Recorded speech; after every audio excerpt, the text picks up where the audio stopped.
ఇక పశ్చిమ మధ్య బంగాళాఖాతంలో ఉన్న వాయుగుండం శుక్రవారం బలపడి తీవ్ర వాయుగుండంగా మారింది.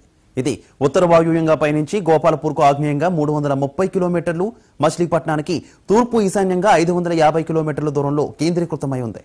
ఇది ఉత్తర వాయువ్యంగా పయనించి శనివారం ఉదయానికి వాయుగుండంగా బలహీనపడి ఒడిశా తీరం సమీపాన రానుందని వాతావరణ శాఖ తెలిపింది.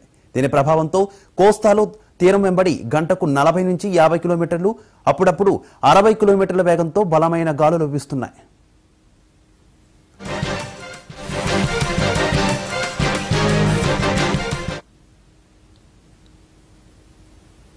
ఇదే విషయానికి సంబంధించి మరింత సమాచారం మా రిపోర్టర్ ఆశాజ్యోతి చెప్తారు.